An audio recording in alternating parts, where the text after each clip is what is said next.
अब मैं आदरणीय प्रधानमंत्री जी से प्रार्थना करता हूं कि वे रिमोट का बटन दबाकर 51,000 से अधिक नियुक्ति पत्रों के वितरण का शुभारंभ करें।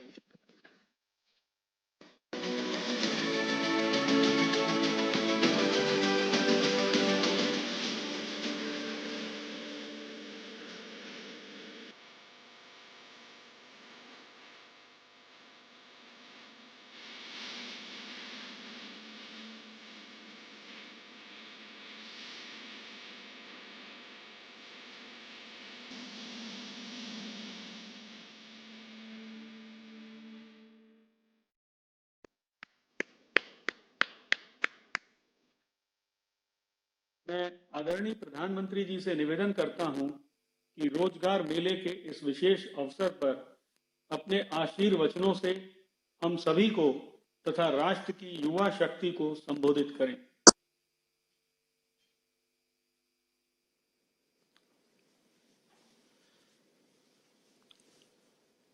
नमस्कार।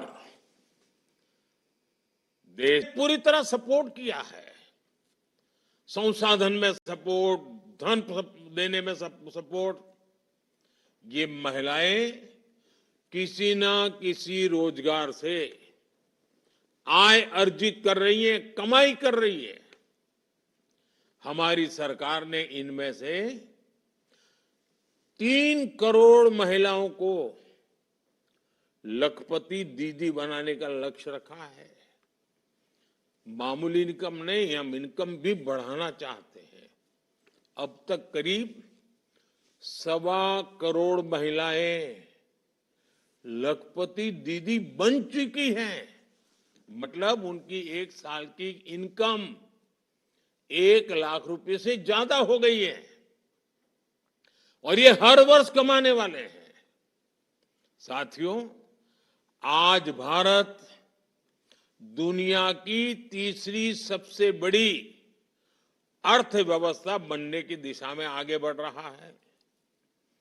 देश की ये तरक्की देख देश का युवा ये भी पूछता है और स्वाभाविक है, उसके मन में सवाल है कि जो गति आज है, जो विस्तार आज है, वो गति पहले क्यों नहीं पकड़ी? इसका जवाब है, पहले की सरकारों में नीति और नियत दोनों का अभाव था। साथियों, आप याद करिए, पहले ऐसे कितने ही सेक्टर थे जिनमें भारत लगातार पिछड़ता जा रहा था। खासकर टेक्नोलॉजी के क्षेत्र में दुनिया में नई नई टेक्नोलॉजीज आती थी, लेकिन भारत में हम उनका इंतजार करते रहते थे, सोचते थे भाई ये दुनिया में तो आया, हमारे यहां कब आएगा। जो टेक्नोलॉजी पश्चिमी देशों में आउटडेटेड हो जाती थी, निकम्मी हो जाती थी, तब जाकर के वो हमारे यहां पहुंचती थी। ये सोच बना दी गई थी कि हमारे देश में आधुनिक टेक्नोलॉजी डेवलप हो ही नहीं सकती। इस मानसिकता से कितना बड़ा नुकसान हुआ। भारत न केवल आधुनिक विकास की दौड़ में पिछड़ता चला गया, बल्कि रोजगार के सबसे महत्वपूर्ण सोर्स भी हमसे दूर होते चले गए। आधुनिक विश्व में जिन उद्योगों से रोजगार पैदा होता है, जब वही नहीं होंगे तो रोजगार कैसे मिलेगा?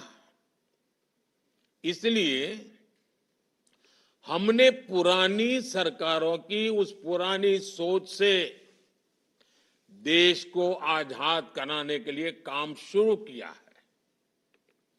स्पेस सेक्टर से लेकर सेमीकंडक्टर तक इलेक्ट्रॉनिक्स से लेकर इलेक्ट्रिक व्हीकल तक हमने हर नई तकनीक में मेक इन इंडिया को आगे बढ़ाया। हमने आत्मनिर्भर